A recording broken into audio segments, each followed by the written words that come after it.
AI की global race अब सिर्फ सिलिकॉन वैली तक सीमित नहीं है, बल्कि भारत इसका नया पावर सेंटर बन रहा है। कॉरपोरेट वर्ल्ड का ये वो अहम स्ट्रेटेजिक मोड़ है जहां मुकेश अंबानी और गौतम अडानी दोनों ही फ्यूचर की एआई इकोनॉमी में अपना दबदबा बनाने उतर रहे हैं। एक तरफ अडानी ग्रुप और गूगल की मजबूत पार्टनरशिप है, तो दूसरी तरफ रिलायंस और मेटा का बड़ा गठबंधन।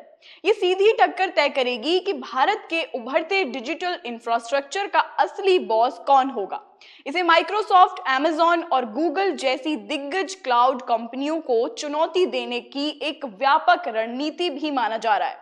जब मार्क जुकरबर्ग ने एआई इंफ्रास्ट्रक्चर में बड़े निवेश का ऐलान किया था, तो बड़ा सवाल था कि मेटा इससे मुनाफा कैसे कमाएगा। अब मेटा कंप्यूट के जरिए ये रणनीति बिल्कुल साफ है। मेटा अपने एक्स्ट्रा सर्वर और कंप्यूटिंग रिसोर्स एंटरप्राइज ग्राहकों को लीज पर देने जा रहा है।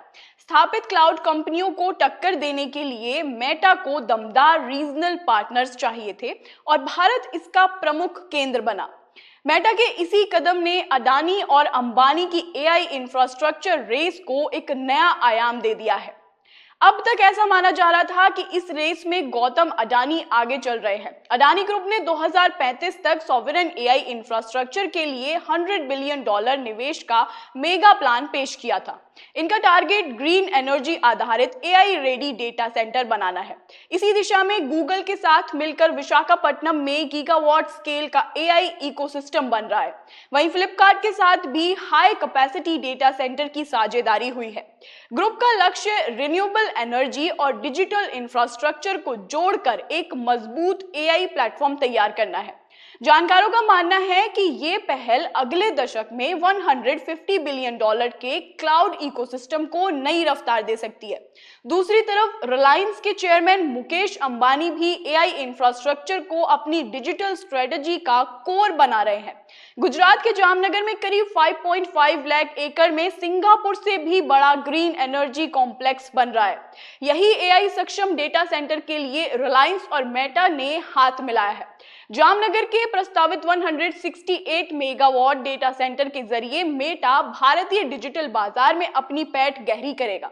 इसे पावर देने के लिए मेटा ने क्लीन मैक्स और फोर्थ पार्टनर एनर्जी के साथ करीब 1 गीगावाट रिन्यूएबल एनर्जी का अहम समझौता किया है। रिलायंस एंटरप्राइज इंटेलिजेंस लिमिटेड के जॉइंट स्ट्रक्चर में रिलायंस की 70% और मेटा की 30% हिस्सेदारी बताई जा रही है। इस पूरी रणनीति का केंद्र सिर्फ डेटा सेंटर नहीं है, बल्कि डेटा सॉवरेनिटी भी है। बैंकिंग, डिफेंस और हेल्थ केयर जैसे संवेदनशील सेक्टर का डेटा विदेशी क्लाउड पर रखना हमेशा से बहस का मुद्दा रहा है। रिलायंस और मेटा की साझेदारी इसी चुनौती का सॉलिड समाधान लाती है। अब भारतीय संस्थान ग्राहकों का डेटा विदेश भेजे बिना देश के सर्वर पर ही अपने एआई मॉडल विकसित कर सकेंगे। इससे एआई इंजन और डेटा दोनों भारत में रहेंगे, जो रिलायंस को विदेशी क्लाउड कंपनियों के मुकाबले बड़ी रणनीति बढ़ा देगा।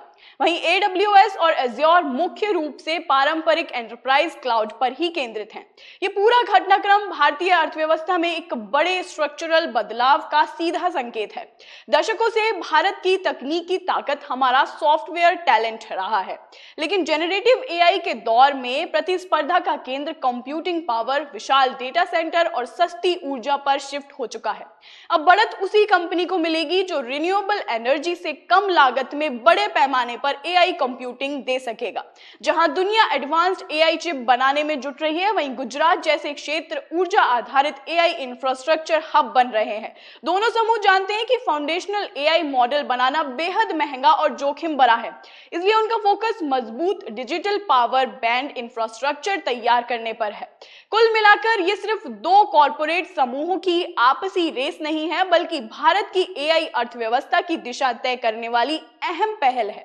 जैसे जैसे उद्योगों में एआई का उपयोग बढ़ेगा, सुरक्षित और सस्ते डेटा सेंटर्स की मांग तेजी से बढ़ेगी। जो समूह एनर्जी और डिजिटल इंफ्रास्ट्रक्चर के इस तालमेल में आगे निकलेगा, वह ग्लोबल एआई वैल्यू चेन में गेम चेंजर साबित होगा।